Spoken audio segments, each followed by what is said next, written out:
الناس اللي كانت بتسأل على اسعار غالية ولا رخيصة، تعال نشوف السوبر ماركت الاسعار بتقول ايه. هنا بطاطس 2 كيلو ونص ب2.69 سنت، حلو برضه مش غالي. وهنا 2 كيلو بصل ب1.99 سنت.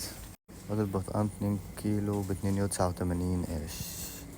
والموز الكيلو عامل 55 سنت، يعني 2 كيلو يعمل يورو.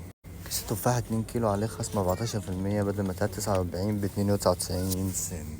انا نسيت اقول لكم في تطبيق بيبقى تبع السوبر ماركت، لو نزلت بتاخد الحاجة ارخص، يعني بدل ما 2.99 بتاخدها ب2.39، 60 سنت فرق. يعني نص كيلو طماطم ب1 يورو 11 سنت بنص كيلو. البيبي طماطم اغلى شوية، 300 جرام عاملة 91 سنت، بس انا اخدها دي اكلها ولا اربيها يعني. وادي قرص الطرب يا جدعان، اهو قرص الطرب ب1 يورو 69 سنت. قرص الطرب يا سويس اهي.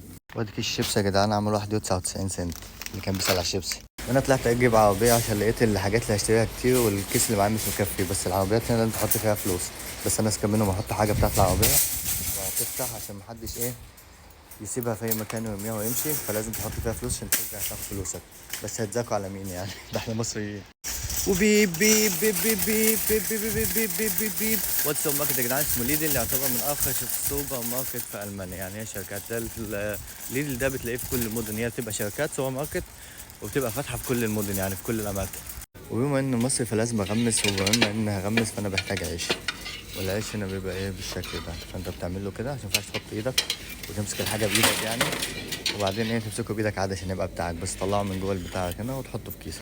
وادي فرخه حزينه يتيمه عامله 7 يورو 18 سنت الكيلو، عامله 4.99، بس دي نوع كويس يعني، هو بياكل ضار بس انا مش بشتري من هنا، بشتري من تركيا عشان هو بيقول انه بيذبح حلال، بيقول يعني، هو مش بس يلا ماليش دعوه.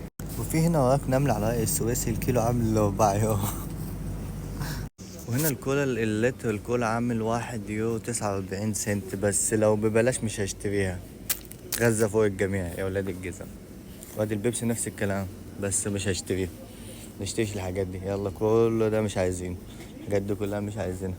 وادي هنا برضه في بيبسي او غيرين شكلها على مش عارفة يعني، يا ولاد الناس. بس ساعات لما بحب اشتري انا بحب بشتري ماركات تانية، يعني ماركة زي ما دي كولا برضه مثلا، في حاجات زي كده بتبقى زي سبع سينا كولا اللي عندنا في مصر. مش يعني طعمها بيبقى حلو، مش زي سينا كولا يعني في الطعم، بس طعمها حلو، بس اللي هي ولا كولا ولا بيبسي عشان ايه ما ننفعش المنتجات دي. وكده احنا خلصنا السوبر ماركت، ويا ريت الفيديو عجبكم.